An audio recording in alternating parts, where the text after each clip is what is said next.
السلام عليكم يا جماعة. أنا جالي سؤال على الفيديو أنا نزلته، وأنا بعتبره أهم فيديو نزلته على حكاية خطف الأطفال في أوروبا. وأنا بعني كلمة أوروبا كلها، مش بس السويد. لا، ده السويد دي ولا حاجة قدام النرويج وهولندا، بيعملوا نفس الموضوع. واخدين بالكم يا حضرات؟ تمام. الحكومات في أوروبا عنصرية ولا 60 كلب. من الاخر كده، انا طول عمري بقول اوروبا زباله، طول عمري ماشي، ومش هرجع في كلامي ده. تمام. يعني سيرة الاطفال دي، واحد سألني ليه بيعملوا كده، ليه بيخطفوا الاطفال من اهليهم، ايه السبب؟ قلت لهم السبب في كده اعادة الخريطة السكانية، يعملوها انهم يخلوا نسبة المسلمين تقل. عندك مثلا الدولة الزبالة السويد دي، ماشي، وانا بعني كلمة زبالة يعني، اوكي. عدد اللاجئين العرب والمسلمين 27% من تعدد السكان. ده كتير طبعا. بالتالي هم عايزين يقللوا نسبة المسلمين.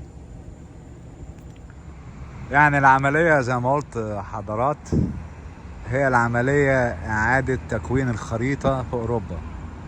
عدد اللاجئين زي ما ذكرت 27% من تعدد السكان في السويد. اللاجئين بيكتروا جدا، العرب بالذات، وبالذات المسلمين، خلي بالكم. ماشي، يعني انا مش قصدي على ديانة، بس انا بتكلم على عنصرية فجة. يعني عنصرية فجة. يعني هم قابلوا اللاجئين وقالوا ايه ده، البلد كده هيغيروا الهيكلة بتاعتها. احنا دولة مسيحية، عايزين الناس دول مسلمين قاعدين عندنا، هيغيروا الخريطة. وده يوريكم الفرق ما بين الدستور الامريكي والدستور الاوروبي.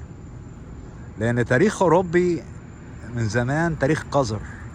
يعني اكبر مجازر عملوها في امريكا يوم ما اكتشفوا امريكا كانت انجلترا كمثال. تمام. ومعروف ان الاوروبيين سفاحين، عندهم نزعة دموية رهيبة. اوكي. يعني انت عندك مثلا حادثة حرق المصحف. اوكي. امريكا بهدلت السويد في الموضوع ده. هل ده ممكن يحصل في امريكا؟ حصلت مرة واحدة، القسيس لما عملها في نيويورك، وبعد كده ما تمتش خالص نهائيا. رئيس الجمهورية اتدخل في الموضوع ده. تمام. واستحالة هتحصل تاني ابدا. اوكي. بس في اوروبا هم عايزين يعملوا الحاجات دي للقضاء على المسلمين. بس هي عملية وهم يعني. في حل من حالتين بقى، يعني حل اوكي، يطردوا بقى جميع المسلمين من اوروبا. ماشي، اوكي، وانا استبعد هذا. اوكي. او يعمل لهم اباده جماعيه بقى. ما هي هتكون حرب نازيه، يعني حرب عرقيه. تمام. بالتالي دي الاجابه على السؤال اللي هو سالوه لي الاخ الفاضل، ليه بيعملوا كده؟ علشان تكوين الخريطه، انهم يقللوا من عدد المسلمين في اوروبا. تمام. لان العيال حضارات اللي بيتخطفوا، وده يعني موثق بفيديوهات، تمام، من وكالات انباء عالميه، بيتم تحويلهم الى الديانه المسيحيه بالعافيه. ايه رايكم بقى؟